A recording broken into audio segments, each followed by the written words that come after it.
Bien. On est bon? Maï Hanouka, des Tanoura Banan. C'est quoi Hanouka? C'est lorsque les sages enseignent. Maï Hanouka, des Tanoura Banan, Bekafé Bekislev, Yomé de Hanouka Tmania. Le 25 Kislev, il y aura Bezrat Hashem 8 jours de Hanouka. Delo le Mispet Beon, il n'y a pas d'oraison. Delo les Tanot Beon, il n'y a pas de jeûne, de Tzom. Chez Ernesto, il va me l'échal et pourquoi? Alors, Maï Hanouka, Rachid dit, c'est quoi le miracle sur lequel on a fixé Hanouka? Lorsqu'ils sont rentrés, les Grecs, ils ont tout rendu impur, ils ont tout saccagé. Et ensuite, les Hashmonaïm, ils se sont renforcés. Venitroum, ils les ont vaincus. Ils ont pris une petite cruche chez le Shemen, chez Yamunar, Berotamo, chez le Kohen Gadol. Elle était incrustée dans le sol, dit Tosfot, pour pas qu'il puisse y avoir une toumate Esset, parce qu'un Zav qui seulement bouge un petit peu, un Keli, alors il est métamé auto, et comme des goïms sont Zav, donc il fallait non seulement qu'ils aient pas mis leurs doigts dedans, qu'il n'y ait pas une toumate maga, mais même une toumate Esset, même faire trembler la fiole, aurait suffi pour la rendre impure, mais elle était incrustée. Et Bakarka, Shelo ici tout, comme c'est dit Tosfot. Et donc, avec cette cruche-là, ils pouvaient que allumer un jour, et il y a un ils ont pu allumer 8 jours. Les Shana Acheret, l'année d'après, Kavaoum Veasaoum Yamim Tovim Balal Ubeodaa, ils ont fixé des jours de fête. La première année, ils n'ont pas fixé. Les Shana Acheret, l'année d'après, ils ont fixé. Alors, Bezrat Hashem, des grands jours qui arrivent, Mitzvahi Chaviva Admeod, le Rambam, il n'écrit pas sur beaucoup de mitzvot, je pense sur aucune, l'expression que c'est une mitzvah Chaviva Admeod, chérie extrêmement. Chavivahi Admeod. C'est une mitzvah extrêmement chérie.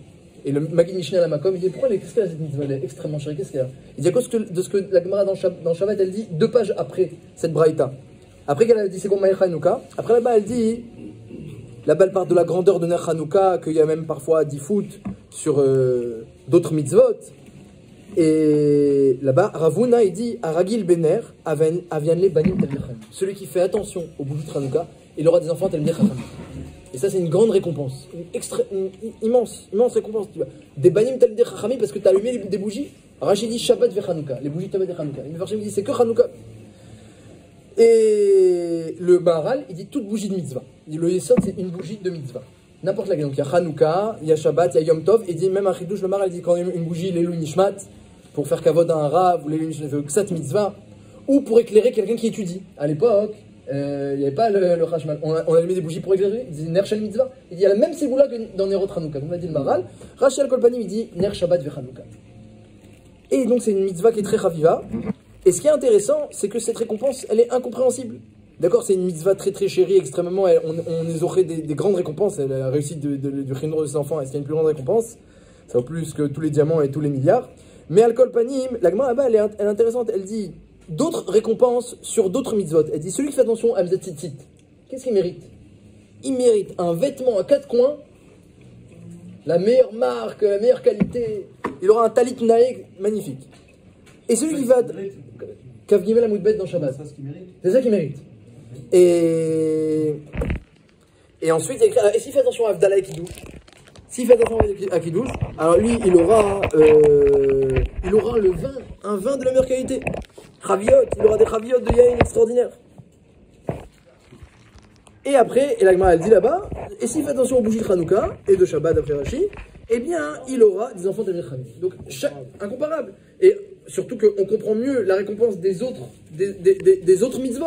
Tu fais attention aux tzitzit, ben on te donnera les moyens de faire la mitzvah comme il faut, tu auras un talit nae. Tu fais attention à Kiddush Avdallah, on te donnera du vin de la meilleure qualité, une bouteille de vin qui vaut des milliers et des cents. Mais tu fais attention aux bougies de Hanouka. Pourquoi tu auras des enfants d'Avraham? Et les 3 sont dit par Ravuna, les uns après les autres. Ah, Azoché les Mezouza, ceux qui font attention aux Mezouza, j'ai oublié de vous dire. Hein.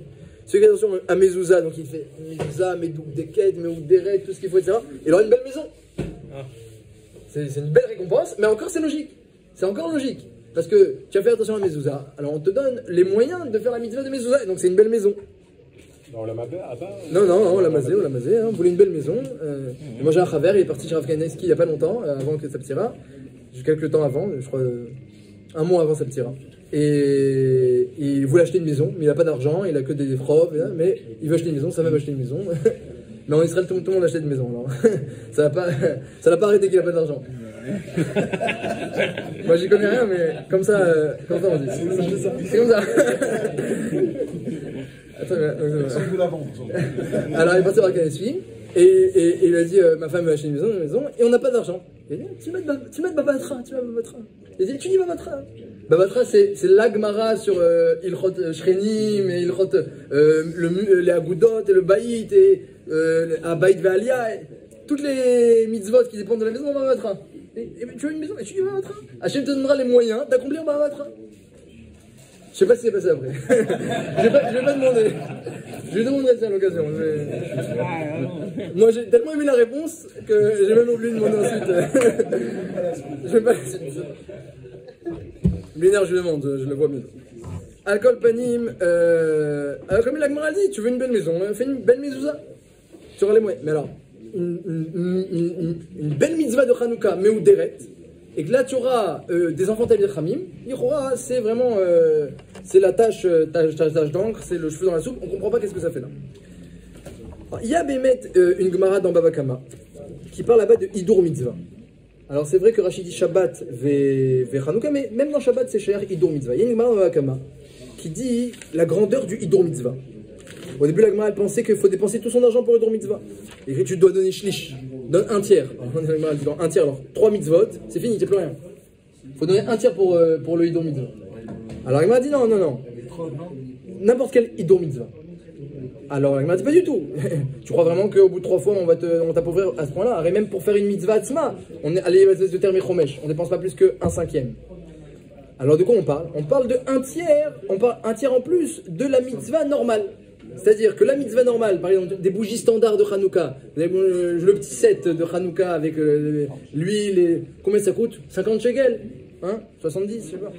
Avec la Hanoukia, l'huile tout inclus, le shamash, 50 shekels. Alors moi, je vais faire un hidour, alors je vais rajouter un tiers en plus. C'est quoi un tiers en plus? Alors voilà, alors il y a Milégav, Milébar, il y a 2 sortes de tiers dans la Gemara. Est-ce que c'est un tiers un tiers de 50 qu'on rajoute?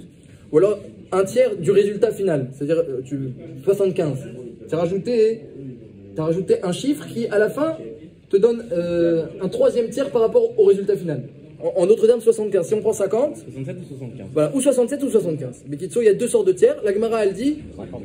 il y a 2 sortes, Milégav ou Milébar. Est-ce que c'est un tiers du résultat d'origine ou un tiers du résultat final? 75, ça fait un tiers en plus du résultat final. Et 67, il nous a dit, ça fait un tiers du point de départ. Ercheye, la Gemara elle dit, mais ça c'est celui qui fait que un tiers en plus.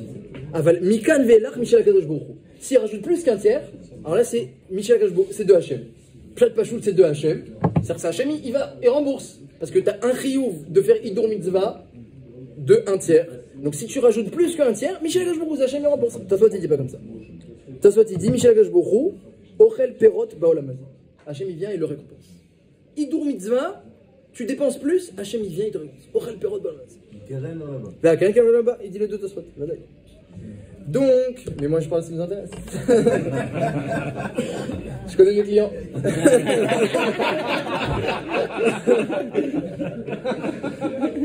Donc, je suis mon premier client.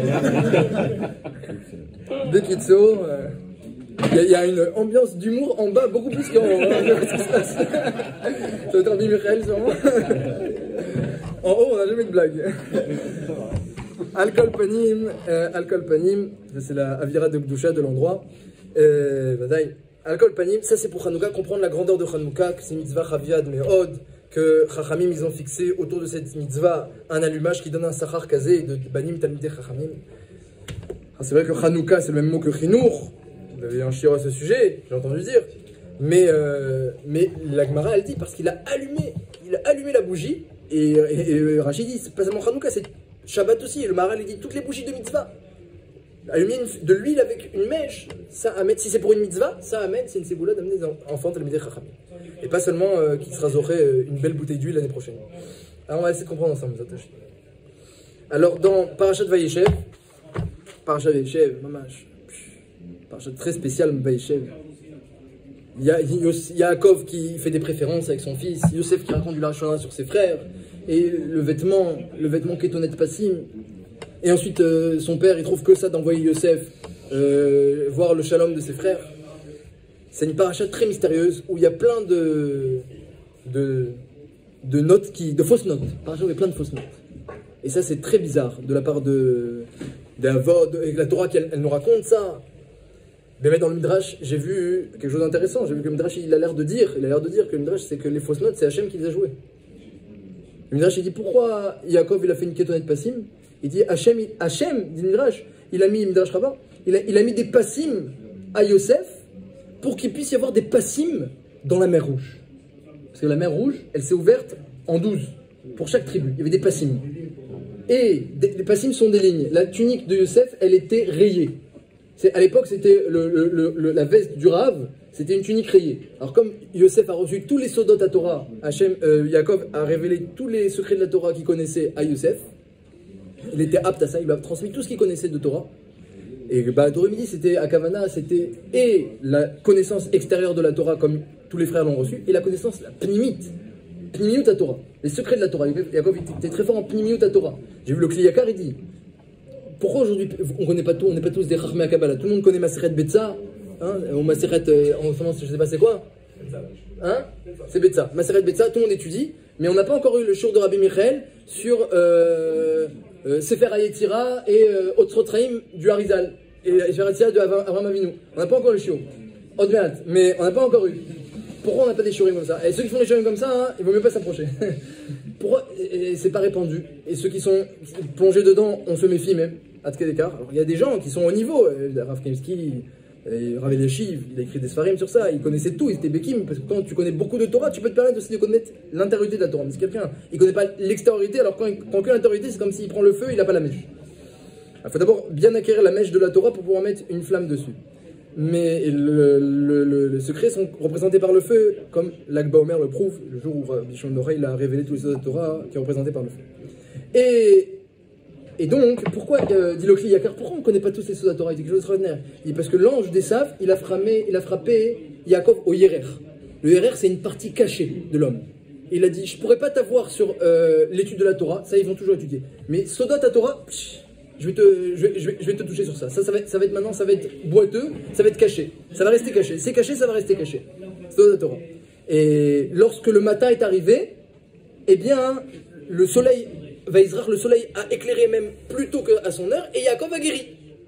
Et c'est ce qui se passe, disent les Baalei Kabbalah, ils disent, c'est ce qui se passe que à la fin des temps, le Zohar maintenant commence à être étudié, commence à être connu, il est beaucoup plus répandu qu'avant, alors qu'à l'époque des Rishonim, ils connaissaient rien du tout les Rishonim. Ils avaient parfois le texte du Zohar, il y a des preuves qu'ils avaient le texte, mais c'était pas du tout, l'étude n'était pas répandue, la compréhension était très limitée, jusqu'au Hari, au Al-Shir, au Hari, comme ça, à cette époque-là, où ça a commencé maintenant à être révélé, personne ne connaissait rien. Hein, le Ramban, des fois, il dit des petits mots comme ça de Zohar, il dit que Hachem m'éclaire, qu'Hachem m'aide, et pourtant, c'est des principes vraiment basiques. Pourquoi? Parce qu'Hachem, il a caché cette connaissance-là, et même à chaque fois que Rabbi Shimon est révélé, il disait V'urachum yiraper Avon, qu'Hachem me pardonne. À chaque fois qu'il dit un sod, Rabbi Shimon dans le Zohar, il dit qu'Hachem me pardonne, qu'Hachem me pardonne. Donc Hachem, il a laissé cacher pour une certaine raison, et à la fin des temps, ces secrets, eh bien, ils sont amenés à être révélés. Lorsque l'ange de Yaakov sera guéri, entre guillemets, c'est le Machal. Et Al-Kol Panim, Yaakov, il a tout révélé à Yosef. Et il lui fait une belle tunique pour montrer que c'est le plus grand Talmid Chacham, une belle tunique, donc quelque chose qui va éveiller la jalousie et la haine de ses frères, évidemment. Et c'est ce qui s'est passé. Ve'Israël av et Yosef mikol banav, et Ve'eru Erav, ils ont vu ses frères, qui Oto av aviem. Ve'isneu Oto, Ve'lo yachlu de Barajim, ils ne pouvaient plus parler, tellement ils détestaient. Et la Kétonet Passim, la Gemara dit, on est descendu en Égypte à cause de la Kétonet Passim. Hein, pour le prix de un shekel, deux shekalim de la Kétonet Passim, on est descendu en Égypte. Et une erreur de chinour de la part de Yaakov Avinu tellement grossière, c'est pelé un petit peu. C'est pelé, même nous on sait, on ne fait pas de différence entre les enfants. Donc on sait qu'Yaakov Avinu était très fort en chinour, mis à part que c'est lui qui a fondé tout le clan Israël, donc encore plus qu'Avraham et Yitzhak. Mais à part ça, la Gemara Tuvot, elle parle du chinour de Yaakov Avinu. Tu crois que Yaakov Avinu, il faisait pas attention à ce que ses enfants ils prennent pas froid et qu'ils aient pas trop chaud? La Gemara dit là-bas, que Yaakov Avinu, comment il faisait attention au chinour de ses enfants? Il y a le Midrash qui dit qu'il s'est fatigué pour chaque enfant, il s'est fatigué, il a sué, il a saigné pour les éduquer. Donc vous avez très attention. C'est le premier grand Mechaner qui a fondé le clan Israël. C'est Mitato Shlema, il a que des enfants de Tzadikim. Et quand même, il fait cette erreur-là. Et après, en plus, il envoie Yosef voir le shalom de ses frères, que c'était aussi une fausse note, c'était aussi une erreur. Alors, le Midrash, il dit, Hachem, il a fait des passim, il a fait des rayures sur la tunique de Yosef, pour qu'il y ait des rayures dans la mer Rouge, pour que la mer se fonde. Grâce à ça, la mer, elle s'est fondue avec des rayures. Alors, la mer, elle s'est pas fondue elle s'est pas ouverte une fois, elle s'est ouverte 12 fois. Ça, c'est grâce aux rayures que Hachem a fait. Alors déjà, c'est pas Hachem, c'est Yaakov. Le Midrash, non, Hachem a fait des rayures pour qu'il y ait des rayures dans la mer Rouge. On va essayer de comprendre un petit peu qu'est-ce que ça veut dire que c'est Hachem qui joue ici les fausses notes. On va essayer de comprendre. Comme c'est marqué, Rashi ramène qu'il envoyait Yaakov, mais Emek Revron. Il envoyait Yosef de Emek Revron. Rashi ramène, c'était pas Be'emek. Et il dit que c'était sur le conseil de celui qui est Be'emek, de Avraham Avinu. Donc Yaakov Avinu, il a envoyé son fils Yosef voir le shalom de ses frères sur le conseil d'Avraham. Un conseil qu'il a eu comme ça, du roi HaKodesh, il y a Avraham et Niftar. Donc on voit qu'il y a une profondeur dans ce sipour-là. Le début de la paracha, très étonnant, Vayeshev Yaakov, il voulait résider en sérénité. Et Hachem, il était makpid, il a dit, comment tu veux résider en sérénité? Ça ne te suffit pas, les tzadikim, ça ne leur suffit pas, Olam Haba, je leur prépare Olam Haba, là-bas une récompense infinie, etc. Aïn, Lora Ata, aucun œil n'a vu, même le Harim, ils n'ont pas vu la récompense des Talmidei Chachamim Olam Haba. Et Yaakov, ça ne lui suffit pas, il veut aussi Olam Hazé. Miyad Kafta Alav, Rogzo sur Yosef, immédiatement, ça a commencé les histoires, les problèmes, Rogzo, les colères et les disputes au sujet de Yosef. Donc c'est Nira que c'est de la faute de Yaakov. Yaakov, il voulait s'asseoir à Béchalva, lui résider. On ne sait pas quel est le problème de résider Béchalva. C'était pour étudier la Torah et faire la mitzvot qu'il voulait la sérénité. Et Hachem lui envoie à cause de ça une punition. Mais en fait, cette punition-là, c'est Hachem qui l'a prévue. Puisqu'on dit que c'est lui qui a fait les rayures et il avait prévu de faire descendre Yosef en Égypte pour ensuite faire descendre tout le clan Israël en Égypte. Donc c'est Hachem qui a prévu tout ça. Et la descente en Égypte était programmée. Le Midrash dit c'est mieux que Yosef il descende en Égypte et il prépare le terrain pour faire descendre Yaakov tranquillement, plutôt qu'on le force à descendre d'une façon plus désagréable. Béchal Shelaot, il dit le Midrash. Enchaîné. Donc, toute cette histoire-là, comme on le dit, c'est Akash Baruch Hu, il est derrière cette histoire-là. C'est sûr que les fautes qui sont là, elles sont là, mais donc c'est intéressant que la Torah, elle parle de l'erreur de Yaakov. Il voulait résider en Shalva, il voulait résider en sérénité, pour nous présenter l'histoire, alors qu'en réalité, c'était une histoire qui dépendait totalement de Retzon Hashem. Il y a une petite contradiction quand... Est-ce que c'est l'amour, le trop grand amour de Yaakov pour Yosef ou son désir de sérénité qui a entraîné des problèmes, ou bien non, c'est Akash Baruch Hu, il est derrière ça et il mène tout. Le Midrash, il dit qu'il y a un kécher entre la parashat Shavua et Hanouka, dans le pasuk de Shir Hashirim, Adudaim natnu reach, val petachenu kol megadim, chadashim gam yeshanim, dit tzafan tilar. Il y a un pasuk dans Shir Hashirim qui dit Adudaim natnu reach. Alors, Dudaim, je crois que certains Rishonim traduisent le jasmin. Natnu reach, ils ont donné leurs odeurs. Ils ont des bonnes odeurs, on peut faire la bracha. Adudaim natnu reach, c'est fait pour ça. Adudaim natnu reach. Val petachenu kol megadim, à nos portes, megadim, des choses délicieuses. Megadim, des choses réjouissantes, délicieuses. Khadashim, des nouvelles. Yeshanim, des anciennes. Dodit safantilach, mon chéri, je t'attends. Voilà ce que dit le pasuk de Shir Hashirim. Dit le Midrash. Adudaim natnu reach, c'est qui? C'est Reuven. Qui s'appelle Dudaim, le jasmin? C'est Reuven. Pourquoi? Parce qu'il a amené des Dudaim à sa mère. Et Rachel a demandé à Léa, tu peux me passer des Dudaim? Arrête, c'est une ségoula pour la fertilité, elle n'avait pas d'enfant. Et ben, sauf Léa, elle a passé les Dudaim, et grâce à ça, c'est elle qui a eu Issachar. Grâce au fait qu'elle a donné les Dudaim, alors qu'elle avait aussi arrêté d'enfanter. Elle a accepté de donner les Dudaim et de prendre Yaakov à la place. En échange, elle a pris Yaakov. Elle a fait le bon choix. Et donc, Reuven est appelé Dudaim parce qu'il a procuré ses Dudaim à sa mère. Al petachenu kol megadim, à nos portes des choses délicieuses, c'est Nerot Hanouka, comme ça dit le Midrash. Donc, le début du verset, c'est Reuven.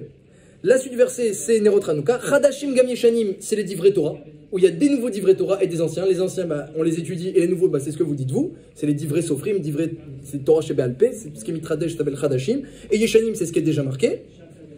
Dodit safantilar, mon chéri, je t'attends. Midrash très étonnant. Il y aura un kécher entre Reuven, Hanouka, les divrei Torah, mon chéri, je t'attends. On lit le Midrash, on comprend. Alors, j'ai vu à plusieurs reprises, dans le Nosar des prières de Hanouka, dans le Nosar aussi de Maoz Tzur, on retrouve une écoute très intéressante, vu que les Balei Moussar, ils parlent pas mal de cela. que les Hashmonaïm notamment, et ensuite tout le clan Israël, après eux, sont appelés dans la prière de Hanouka Banecha. Vacharkar baou Banecha, lidvir betecha, ou finou etechalecha. Il y a une notion de banim, puisque on a ouvert avec la ségoula d'avoir des enfants, Talmidei Chachamim. Eh bien, il faut savoir que à Hanouka, c'est pas seulement nos enfants qui sont importants, mais c'est que chacun s'appelle banim à Hanouka. Acharkar baou banecha, lidvir betecha, finou etechalecha. Les Hashmonaïm eux-mêmes s'appellent banim. Bene bina yemeshmona kavushir urunanim. Les bene bina, les enfants de la bina, ils ont fixé 8 jours. Il y a cette notion, ce toar, ce titre de banim.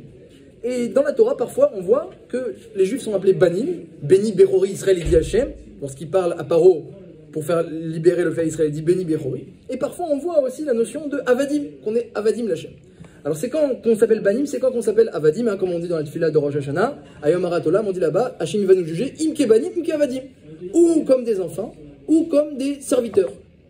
Imke banim, comme des enfants, alors, Rachamenu kemerachem aval banim, alors traite-nous comme un père, il a de la bonté pour ses enfants. Imke Avadim, comme des serviteurs, alors, Enenu le Chatlouyot, nos yeux sont rivés vers toi, Hachetechonenu, jusqu'à que tu nous prennes en pitié, comme un patron pourrait quand même gracier son serviteur. De quoi ça dépend cette notion de banim? Pourquoi les Hashmonaïm sont appelés banim? Pourquoi Hanouka il y a cette ségoula sur les banim? Alors il dit, on va commencer doucement, Rav Israël Salanter. Il dit que ça vient du fait que l'homme il est mourkav, l'homme il est fait de deux choses.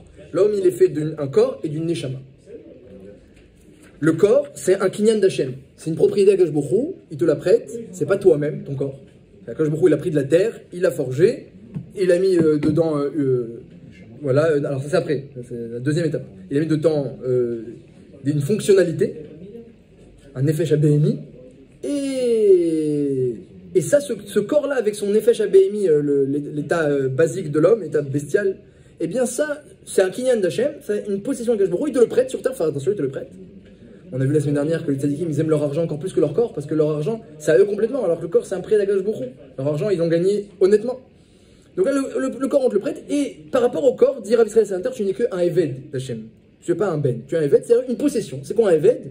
Un propriété. C'est quoi un serviteur? Eved Kenani, c'est quoi? On apprend dans la Gemara. C'est un être qui est possédé par quelqu'un d'autre. Aujourd'hui, il n'y a plus, mais à l'époque, il y avait des êtres possédés, on les appelait des Eved Kenani. C'est quand que l'enfant s'appelle, c'est quand que l'homme s'appelle Ben, par quelle dimension? La dimension de sa neshama. Le deuxième élément. Ça, c'est ta personnalité, c'est ton être plus spécifique à toi-même. Ta neshama. Cette neshama là, d'où elle vient? Alors, il faut savoir que la neshama du clan Israël est très spéciale. Un nishmat Israël. Le Zohar, il dit des choses extraordinaires. J'ai lu au nom du Zohar, au nom du Racham Vital, la neshama d'Israël, on n'a pas idée. Quand on parle des juifs comme ça qui sont capturés, et tout ce qu'on fait pas pour un juif, et à l'époque, ils avaient donné 900 terroristes pour sauver même un Nefesh. Comment ça se fait, l'importance du juif, quel qu'il soit? On fait tous des télim pour tous les juifs, il y a l'importance du juif, quel qu'il soit. Même quelqu'un qui est mored, qui est rebelle, on voit qu'il a été Mekabel la bracha, comme lorsque Yitzhak, il a béni Yaakov. Begadav, il a senti l'odeur de ses vêtements. Altikre Begadav et la Bogdav. Ne lis pas les vêtements, lis les rebelles, c'est le même mot. Vêtements et rebelles, c'est le même mot. Parce qu'un rebelle, alors, ou un Bogdav, un traître plus exactement, un traître. Ne lis pas le mot vêtement et traître, parce que le traître, il met des vêtements, et ensuite par derrière, eh bien, quand Yitzhak il a béni Yaakov, il n'a pas seulement béni tous les juifs que nous sommes, il a béni aussi les traîtres de notre peuple. Et même eux, ils ont été bénis, et sur eux, c'est marqué Vayarer Réach. Il a vu l'odeur de ses vêtements, qui est Réach Hasadé, comme l'odeur du Gan Eden. Et la Gemara, elle dit dans Megillah que viens voir la force du juif. Que même s'il est rachat, il est rek, il est vide de mitzvot, le Gehinam ne pourra pas le brûler. Hein, les nations du monde, elles descendent au Gehinam, ceux qui ne sont pas chassidou motaola, ils descendent au Gehinam. Mais un juif rachat, il va descendre, mais on ne pourra pas le brûler. Comme ça, dit la Gemara. Pour Resh Lakish, il dit Kalvachomer, mais Misber Hazav. Si déjà Misber Hazav, qu'il avait qu'une épaisseur de une pièce, de 1 dinar d'or, l'épaisseur du Misber Hazav, et quand même le feu ne consumait pas le Misber Hazav, le Misber Hazav tenait, malgré les années, il tenait, il n'était pas fondu par le feu du Misber. Eh bien, Kalvachomer, un juif qui est rempli, même un juif vide, qui est rempli de mitzvot, parce qu'il n'y a pas un juif qui n'est pas rempli de mitzvot, Kalvachomer que le feu du Gehinam ne pourra pas en venir à bout. Comme c'est marqué dans Shir HaShirim encore une fois, Kefelach Harimon Rakater, Kefelar Harimon, Rakater, les Rekater, les gens vides du clan d'Israël, les traîtres, les gens vides, les Rechaim, ils sont remplis de mitzvot, Kerimon, Melim Kerimon, ils sont pleins de mitzvot comme les Rimon. Kefelar Harimon, Rakater, ils sont comme une Rimon qui? Les Rechaim. Les Rechaim sont comme des Rimon. Et d'où ça vient cette spécificité du clan d'Israël? Et on voit la Gemara raconte des Sipurim sur les plus grands traits du clan d'Israël, ceux qui ont fait mamage les Mosrim, ou qui étaient, ils faisaient des pactes avec les Romains, avec les Grecs. Et ben on voit la Gemara raconte, sauf ils ont eu un revirement, ils ont fait une tchouva shlema, en rien, en une seconde. Hein, il y a plein de Sipurim, le neveu de Rabbi Yossi, Yosef Meshita, il y a plusieurs Sipurim de la Gemara, où on voit des traîtres qui, en un instant, ils ont fait une tchouva, un revirement. Rabbi Elazar ben Dourdaya, toute sa vie, il courait après la pritzout, et à la fin de sa vie, en une seconde, en une heure, il a fait une chouva shlema, il a été accepté au Lamaba, comme ça, et Rabbi Yehuda Anassi, il pleurait parce qu'il n'avait pas le Gan Eden de Rabbi Elazar ben Dourdaya. Alcool Panim, comment c'est possible une chose pareille? Ça dit le Zohar, parce que la Neshama du clan d'Israël, elle vient pas du même endroit que la Neshama des Goïm. Il y a deux endroits. Le Zohar, il dit, il y a plusieurs chitotes dans le Zohar, là-bas, d'où vient la Neshama des Goïm, où elle vient Misitra Desmala, où elle vient Minachitsonim, où elle vient Minaklipot, il y a plusieurs dargot, même chez les Goïm, il y a plusieurs dargot, ou plusieurs chitotes, je ne sais pas exactement. Et la Neshama d'Israël, c'est Mitachat Kisakavot. Hachem, il prend des étincelles dessous le Kisakavot, dans le Raphaim Vital, dans Sharek Doucha. Il dit là-bas des choses encore plus poignantes.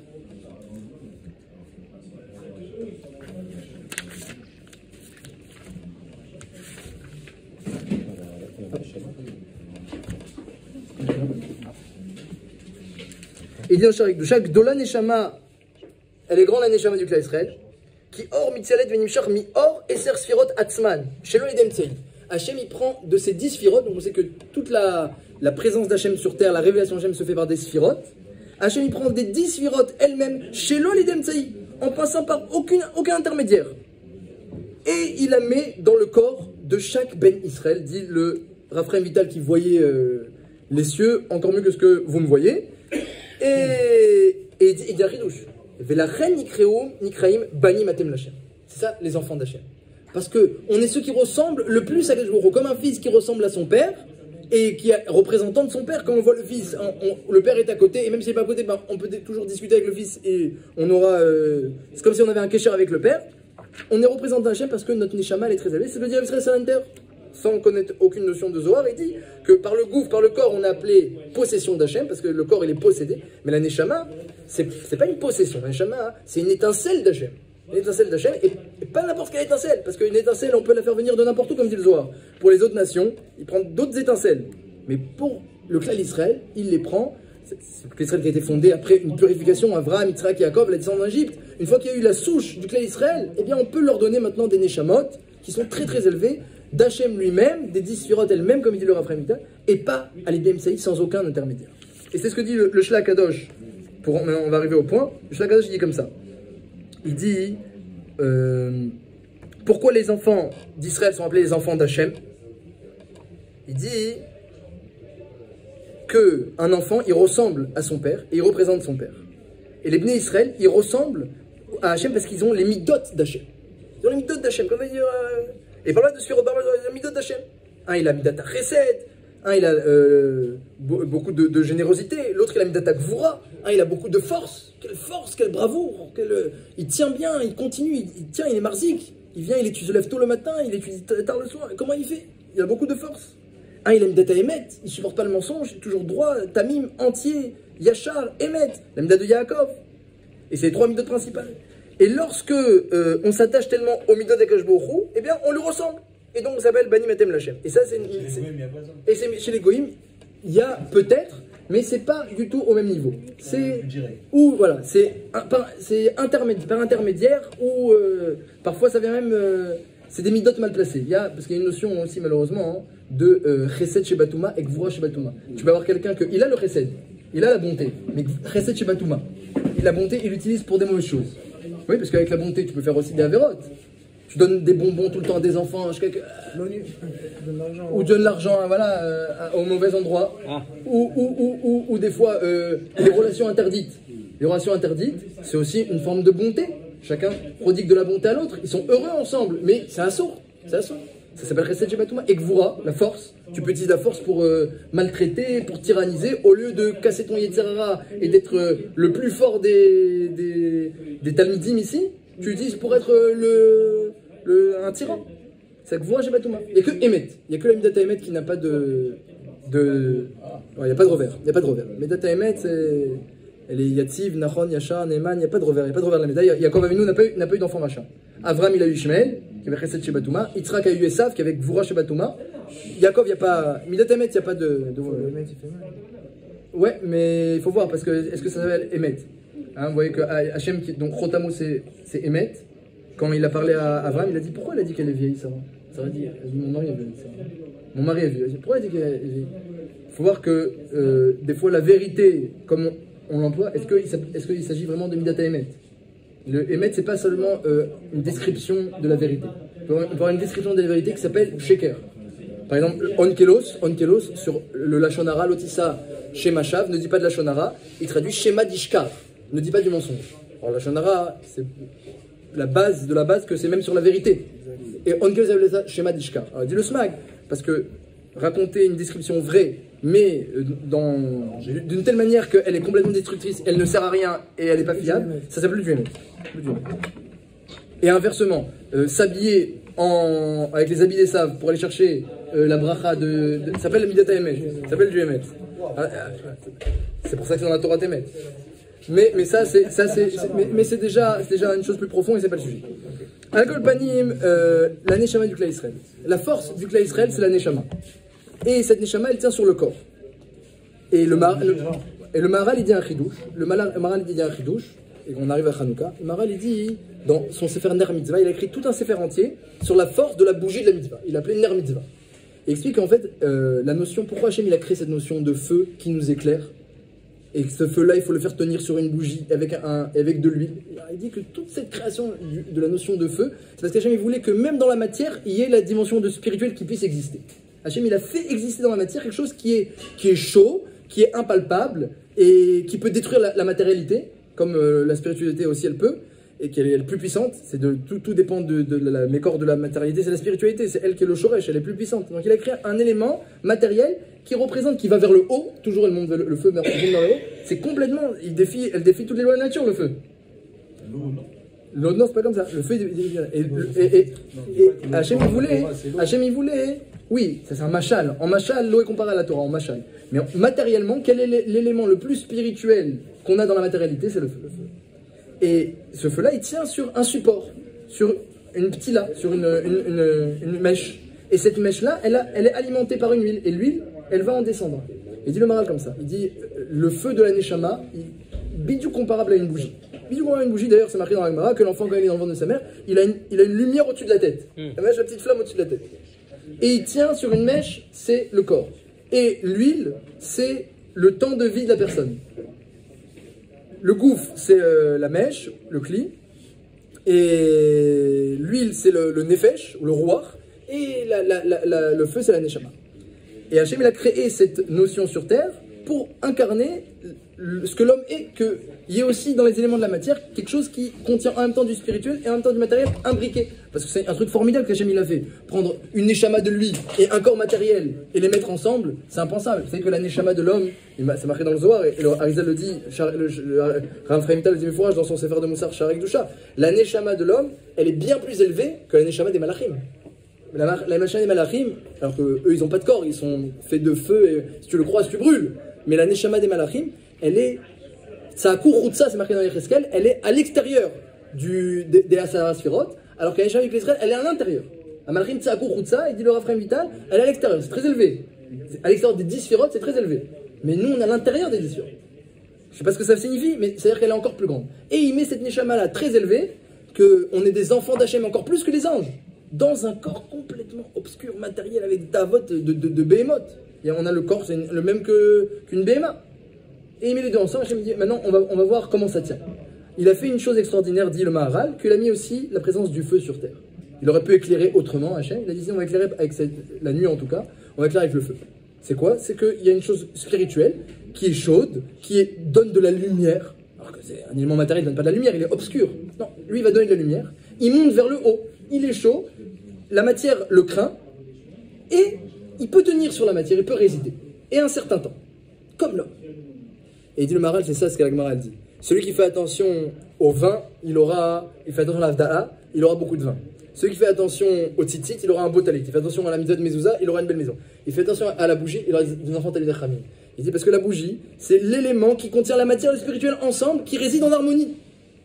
Donc si lui, il a fait attention à faire résider en harmonie le feu et la matière pour une mitzvah, parce que ça c'est la dimension de mitzvah, explique le Maharal, la mitzvah elle amène la bracha là où tu la mets. Si tu fais une mitzvah dans le vin, tu as la bracha dans le vin. Tu fais une mitzvah dans la maison, tu as une bracha dans la maison. Une mitzvah dans un vêtement, tu as la bracha dans les vêtements. La mitzvah, là où elle vient, il y a la bracha. Un mitzvah, c'est le nom d'Hachem. Il y a Vavke à la fin, Vavke. Et mitz, en Adbash, quand on retourne, ça fait Yudke. Quand tu prends Aleph, tu prends Tav. Bet, tu prends Shin.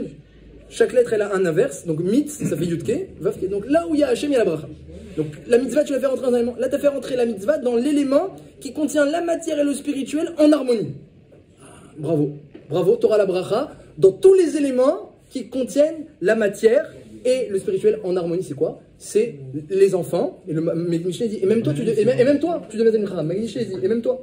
La Gemara, elle dit les enfants, il dit même toi, même toi. Tous les éléments qui contiennent la matière et le spirituel ensemble.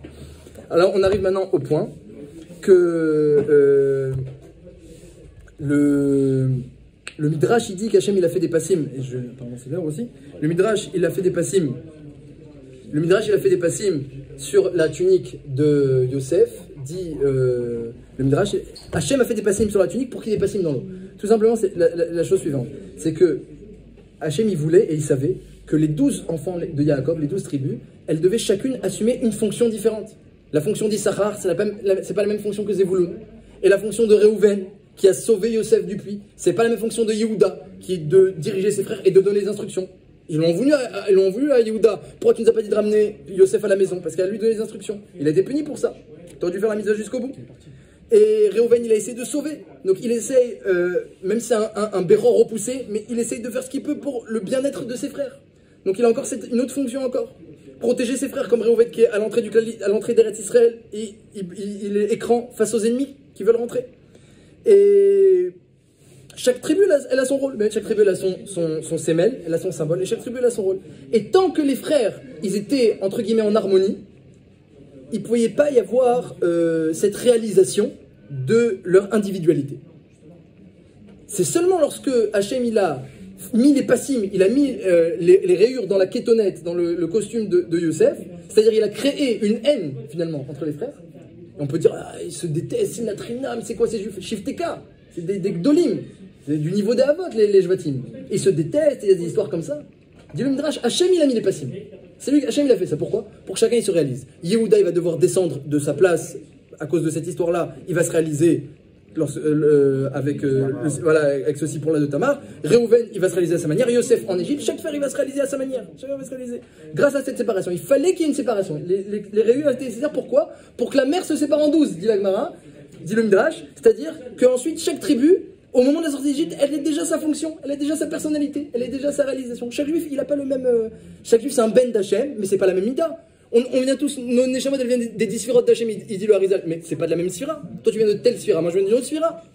Il dit Rav Dessler, tu peux réfléchir. Est-ce que t'es plus Midata Emet, t'es plus Avraham, t'es plus Yitzhak, t'es plus Yaakov? Et ensuite, dans les midot de Aaron Yaakov, il y a encore des séparations, il y a encore des agencements, il y a 10 sphirotes qui descendent des 3 principales. Donc chacun revient d'un endroit différent. Chacun doit apprendre à se connaître. Et s'il apprend à se connaître et il se réalise, il devient le ben d'Hachem. Parce que Hachem, il a cette midda-là que tu as. Et cette midda-là que tu as, ce point-là que tu as, il n'y a que toi qui l'as. Même le Gadol Hador, il n'a pas ce point-là. Il n'y a que toi qui pourras réaliser cette midda-là et être le représentant d'Hachem dans cette midda-là. Donc tu dois regarder ton potentiel, regarder qui tu es.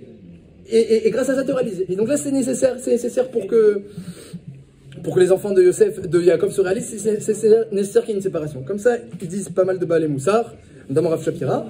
Et grâce à ça, on comprend également que Hachem reproche à Yaakov de ne pas vouloir des épreuves dans la vie. Il veut la sérénité. Lorsqu'un homme il a des épreuves, il se réalise. Hachem il envoie exactement les épreuves sur le point de la réalisation. Il dit, moi je veux pas d'épreuves. D'abord je veux pas d'épreuves. Je veux pas me réaliser. Ah, pourquoi t'es là? Pourquoi t'es là? les épreuves, voilà, les épreuves, c'est comme ça que l'homme il fait sortir son potentiel. Comme il dit le Ramban dans Akedat Yitrak, le Lachon Nisayon, c'est Nes, c'est un mât. Que quand il y a le Nisayon, alors tu fais sortir ton corps qui était caché, qui était en toi, tu le fais sortir comme un drapeau grâce à un mât, Nes, Nisayon.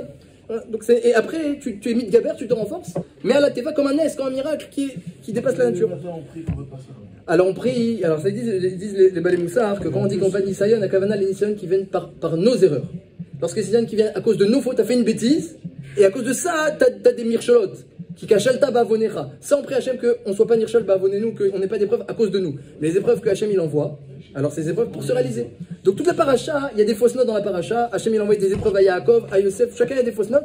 C'était des moyens, dans le Midrash Nira comme ça, des moyens que chacun se réalise et fait sortir sa grandeur. La grandeur de Yosef, elle n'aurait pas pu sortir si c'était pas descendu en Égypte. Donc son chinour, il était parfait. Alors, il y a une faille, mais on le reproche, le Midrash le reproche, cette erreur de Chinour, mais il y a que Hachem a aveuglé à un certain niveau, ou, comme c'est niré dans le Midrash, que c'est Hachem qui a organisé toutes ces erreurs, dont Rachid s'est marqué que Avraham Avinu, il a conseillé à Yaakov d'envoyer Yosef pour aller parler à ses frères, mais Emek Revron. Donc on voit qu'il y a des fausses notes qui ont été organisées par Akadosh Baruch Hu, et Akadosh Baruch Hu il fait ça pourquoi? Pour que Adoudaïm Natnu Reach, que lorsque il y a cette situation-là, eh bien, chacun va donner de son odeur. Doudaïm, Réhouven, il va donner sa grandeur, il va vouloir sauver Yosef. Yehuda, il va montrer sa grandeur avec l'histoire de Tamar. Yosef, il va descendre en Égypte, il va montrer sa grandeur, il va devenir vice-roi, il va tenir toutes les épreuves là-bas. Chacun va montrer sa grandeur, va le pétachenu kol megadim, et à nos portes, à Hanouka, c'est aussi l'idée des Hashmonaïm, que les Hashmonaïm, ils n'ont pas eu peur, de montrer leur grandeur. Ils n'ont pas eu peur de relever le défi, ils n'ont pas eu peur des épreuves, et ils sont appelés Banim, parce qu'ils ont représenté Akadosh Baruch Hu à une époque tellement obscure, où personne ne représentait Akadosh Baruch Hu, tout le monde s'est éloigné, ils ont décidé de représenter, on va assumer, on va représenter Akadosh Baruch Hu. Donc, Al Petachenu Kol Megadim, à nos portes, Yachanouka, c'est quoi? À nos portes, c'est ce que tu montres, c'est ce que tu matigues. À ta porte, c'est quoi? C'est ton sémel. Est-ce que tu représentes ou tu représentes pas? Tu mets la bougie de Hanouka, je représente. Moi, je représente. Et je représente quoi? Cette flamme. Cette flamme, c'est la Neshama. Je représente cette force qui est en nous. Le Hashmonaïm, ils ont eu le sroud d'allumer le noir, c'est-à-dire, voilà, on a en nous une Neshama, d'Akadosh Baruch Hu, eh bien, on la représente, on l'assume, et on la met à nos portes. Et ça, c'est un peu toute l'idée de la paracha, qu'Akadosh Baruch Hu, il a organisé plein de petites fausses notes pour que chacun, il puisse assumer son rôle, et incarner ses midotes, et s'appeler du coup, Banim chez Akadosh Baruch Hu, et grâce à ça, on les offrait des Banim tel Necha.